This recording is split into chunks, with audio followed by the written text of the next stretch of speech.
માં યશોદાજી ઓરડામાંથી બહાર નીકળ્યા. પેલી પૂતના જે કામ કરવા આવી છે, કંસ એટલે અભિમાન, અભિમાને મોકલેલી આ અવિદ્યા છે. અને એ અવિદ્યા પોતાની છાતી ઉપર કાલકૂટ નામનું વિષ લગાડીને આવેલી, અને એ ઝેર પાવા માટે આવેલી એ રાક્ષસી જ્યારે ભગવાનને ઝેર પાવા માટે તૈયારી કરે, પરમાત્માએ એના ખોળામાં જઈને આંખો બંધ કરી દીધી.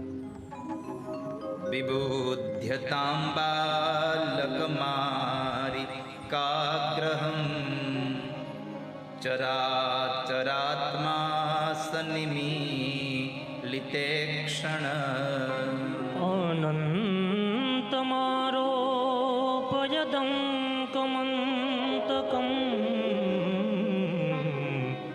યથોરગમ સુપ્તમબુદ્ધિરજુદિ.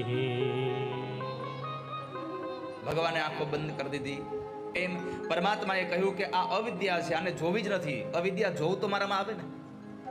બીજા સંતે એક નિરૂપણ આપ્યું છે, ભગવાને આંખ બંધ કરી વિચાર કરવા માટે કે આ મને કાંઈક પીવડાવવા આવી છે, મને કંઈક આપવા આવી છે, મારી ધાત્રી બનીને આવી છે, મા બનીને આવી છે. હવે મારી મા બનીને જે આવી છે એને મારે મોક્ષ શું આપવો જોઈએ? એટલે આવો વિચાર કરવા માટે ભગવાને આંખ બંધ કરી દીધી. આંખ બંધ કરી દીધી કે શું કરું? એક મહાત્માજી કહે છે, આ ઝેર પીવાનો વારો આવ્યો તો ઝેર કડવું હોય એટલે કડવી દવા આંખ બંધ કરીને પી જવાની હોય, માટે ભગવાને આંખ બંધ કરી દીધી. એક મહાત્માજી કહે છે કે આ ઝેર પીવાનો વારો આવ્યો એટલે જેણે ઝેર પીધું હતું એ શંકરને પ્રણામ કરવા હાટું ભગવાને આંખ બંધ કરી દીધી છે.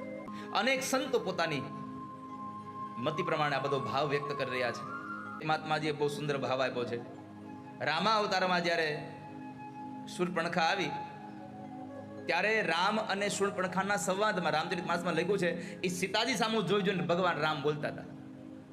કહેતા હતા પેલી શૂર્પણખાને, અવિદ્યાને, રાક્ષસીને જ સંબોધતા હતા, પણ એની નજર સીતાજી સામે હતી. એટલે અહીંયા ભગવાને આંખ બંધ એટલા માટે કરી કે હજી રાધાજી આવ્યા નથી, મારે જોવું કોની સામે. બંધ કરીને બોલ્યા છે. ભગવાન આંખ બંધ કરીને વિચારે છે શું કરવાનું.